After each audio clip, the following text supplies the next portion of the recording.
Oke, Assalamualaikum warahmatullahi wabarakatuh. Teman-teman, ini minggu yang kedua kita sudah mulai WFO, work from office. Kita sudah mulai ke kampus lagi. Walaupun itu sesuai kebutuhan ya, tidak mesti harus di kampus setiap saat, karena ada beberapa pekerjaan yang sudah bisa juga dikerjakan dari rumah. Nah, terkait dengan banyak rekan-rekan yang bertanya ketika saya posting perbedaan antara bank syariah dengan bank konvensional. Banyak kemudian hujatan, kritikan yang mengatakan bahwa sama saja menurut saya bank syariah itu dengan bank konvensional. Bahkan ada yang bilang seperti ini. Menurut saya bank syariah itu hanya sekedar ganti casing.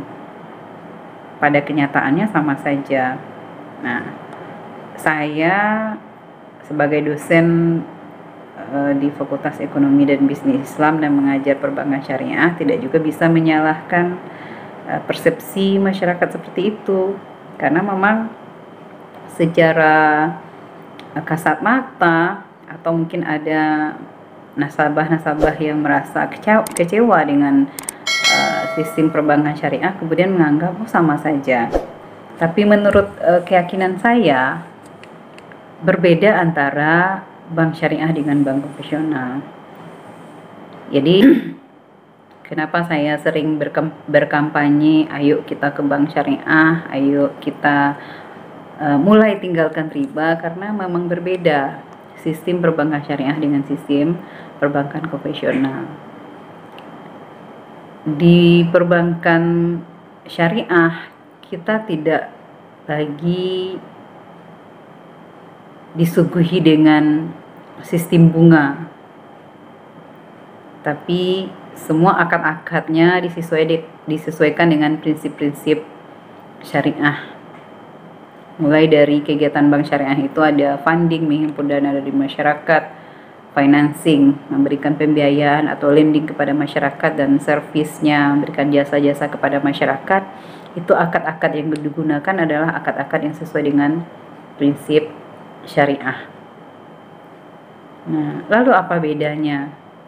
Ketika saya TOT perbankan syariah dulu, beda bank syariah dengan bank konvensional itu diibaratkan sebuah makanan. Mungkin siapa yang suka steak, misalnya steak daging, ada di depan kita dua piring yang disajikan, di dalamnya ada steak daging dengan lengkap dengan aksesorisnya, sayur-sayur dan segala macamnya.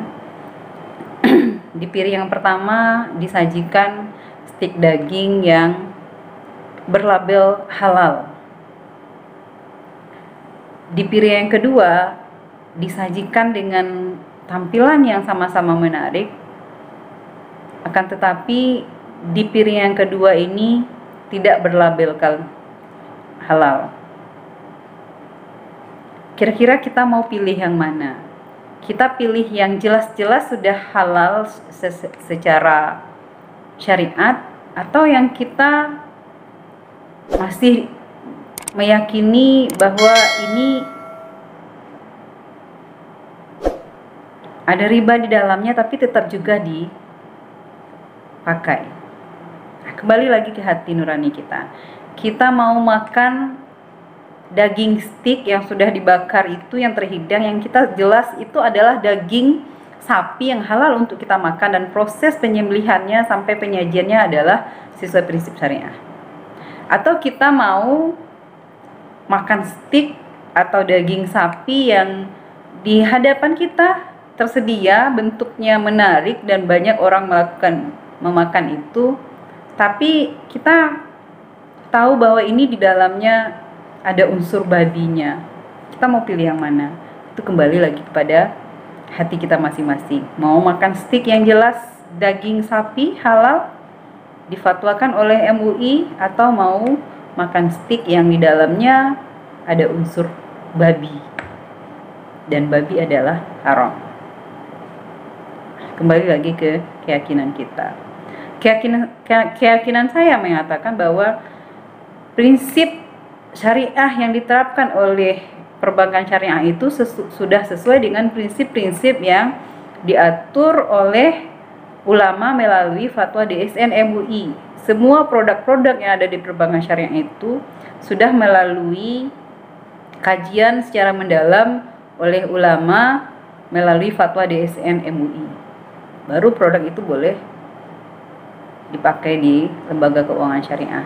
Jadi kalau tidak ada fatwanya, maka kita tidak boleh menjalankannya itu. Nah, sekarang di bank syariah semua produk-produknya sudah ada fatwa DSN ya. Dibolehkan menurut syariat selama dijalankan oleh lembaga keuangan syariah sesuai dengan mekanisme yang berlaku.